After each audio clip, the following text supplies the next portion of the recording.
How's it going, YouTube? Coming soon today with another video, and today, guys, what I bring to you is a one-on-one talk about the new format. I really wanted to have this conversation because I feel like the game is definitely getting to a level of power creep that is almost irreversible, and that's something that is really interesting because the power creep can only get more powerful, and that really seems a little scary because of the fact that we're already getting cards that are really insane, especially like Triple Tactics coming out in the Photon Hybernova. That's already a really crazy card too, so I can only imagine what more we're gonna get. But that being said, we always get crazier and crazier decks, but we always adapt. We always end up having a great time with the game.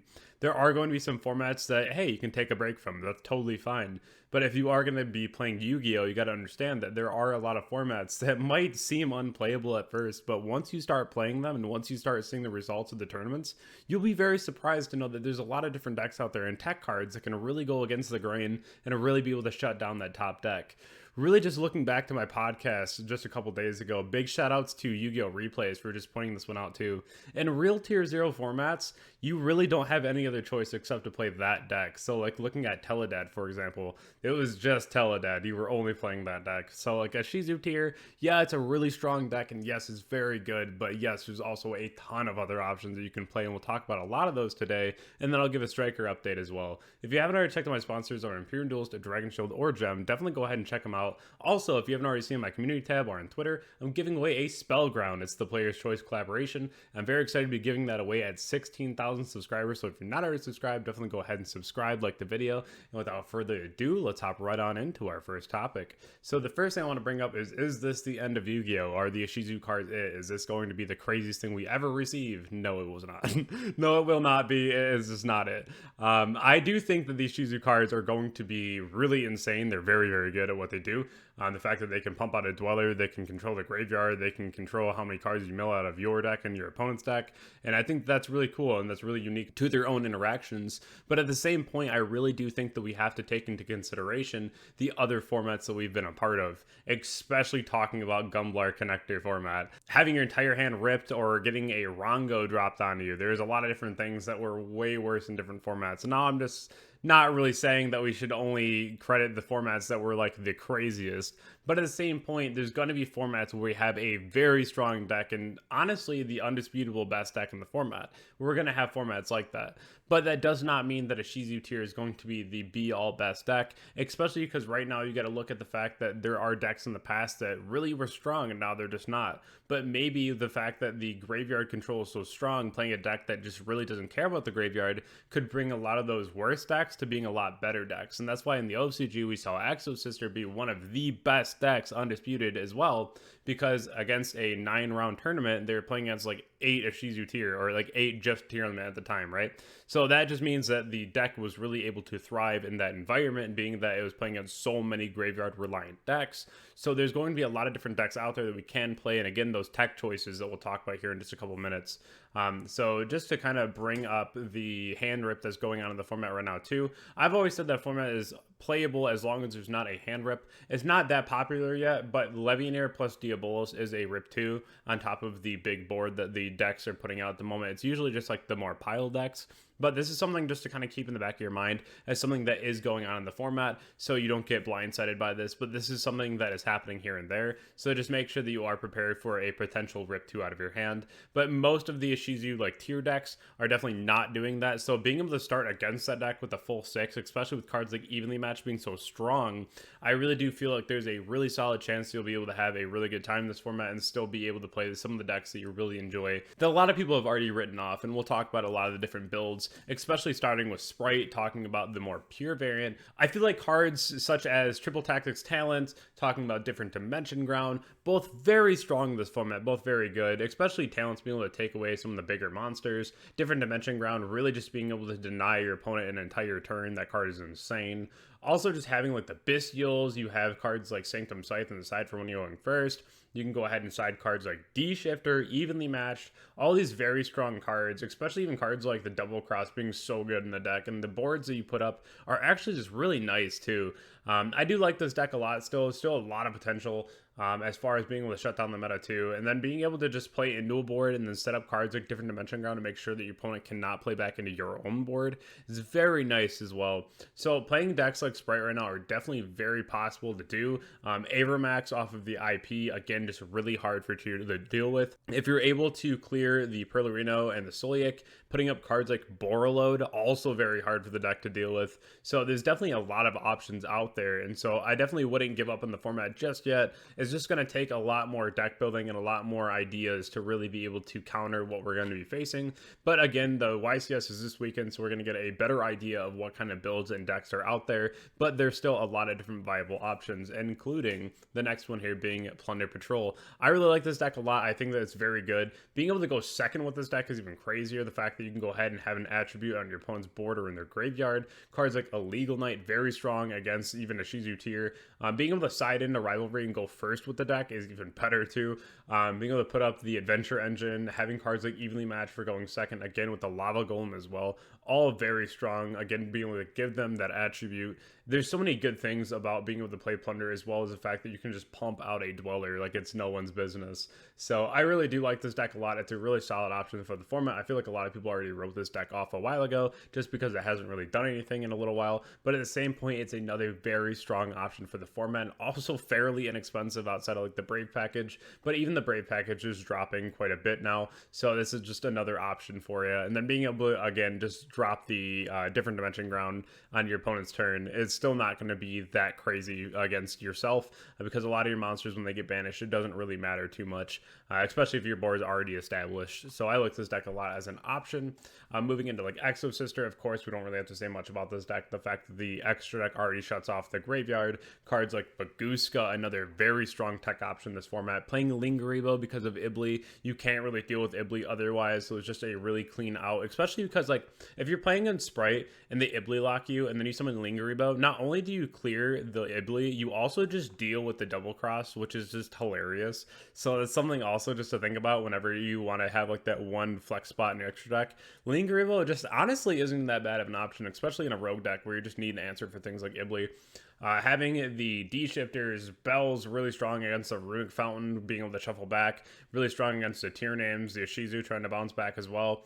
Having the different dimension crown, again, very recurring theme here, but it's also just such a strong card this format. It needs to be somewhere in your deck or your side, as long as you can play the card, because of course some decks can't, but at the same point, it's just such a good card. Talking more so about Floowandereeze, Double Statue, D-Shifter, Dark Ruler, Harpy's Featherstorm in the side or the main deck. Some people are maining it. I prefer it in the side deck. Also, Side Blocker. This is actually a really cool tech option because Empin can summon anything. So you go Empin and then normal summon again, and then you're able to go ahead and set up the Side Blocker. You can call evenly, you can call Dark Ruler, so your opponent literally just cannot play the game next turn, which I think is really insane because a lot of the different plays that you're doing in Flu now is you're activating map, going Robina, summon statue, and then you're going Eglin, so you can play around Havness. And so at that point, you can go Empin and then summon Side Blocker because you're already playing Duality and Prosperity. So the odds that you actually see Side Blocker are very high. So I like that card a lot. I think it's a really cool tech option to at least be able to shut down a lot of your opponent's counters to your deck, especially Dark Ruler. That's just like a really crazy card.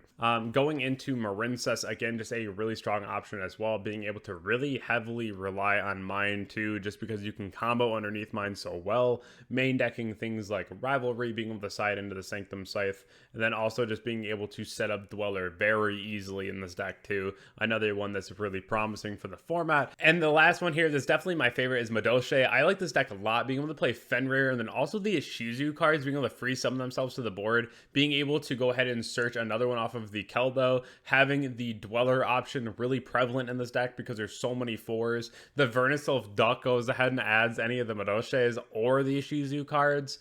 This deck is actually just wild, having evenly matched in the main deck, because again, this is one of those decks that like you can go first and you can draw it evenly and it's like fine, or you can just like go second with evenly. You can have the Fenrirs, the Imperms, just having so many options to go ahead and shut down a board as well. Being able to side into D-Shifter and then still being able to go Angeli, summon the Hoot Cake, banish D-Shifter, go full combo. Having cards like Ghost and Match is really strong too. But Guska, and again, that Dweller option is so good. And then the X Seed that also just is allowed to go ahead and shuffle cards back from the graveyard. Equally insane. So I feel like this deck has a lot of really cool options, even like Promenade, that this is something that you should definitely consider because the deck itself is really inexpensive. Again, except for like maybe Prosperity right now, because I think they're like 45s, 50s, and also like Fenris too. But this is going to be another really good option for the format as well. I like this deck, and I think that this is something that you could see a lot of success with.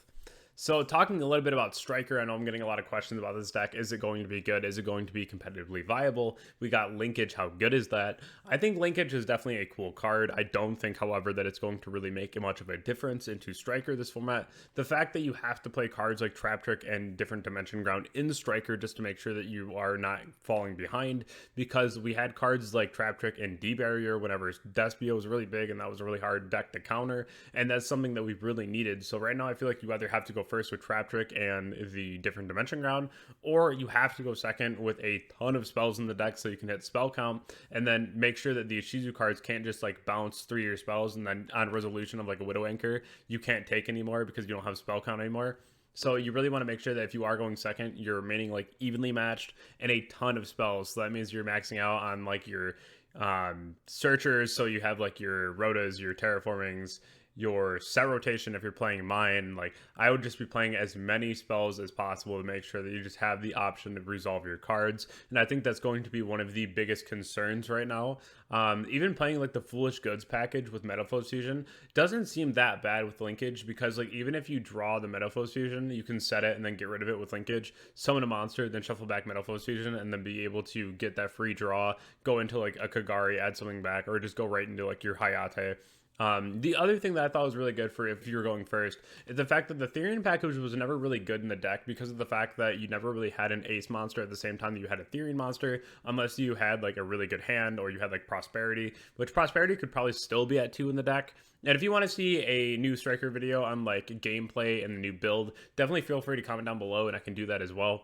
But I think that playing like the Therian cards is going to be very good now because of the fact that you have more of an option to see a machine in the graveyard, because you can go like activate a card, chain linkage, send it to the graveyard, make like a Kaina, and then go into your Shizuku for your turn 1. And then since Kaina's in the grave, you can then go ahead and summon out like your Regulus. So there's a lot of cool options that you have now, being able to set up like a Different Dimension Ground, and then being able to pass to your opponent, not give them a turn because of the fact that Different Dimension Ground is going to be activated.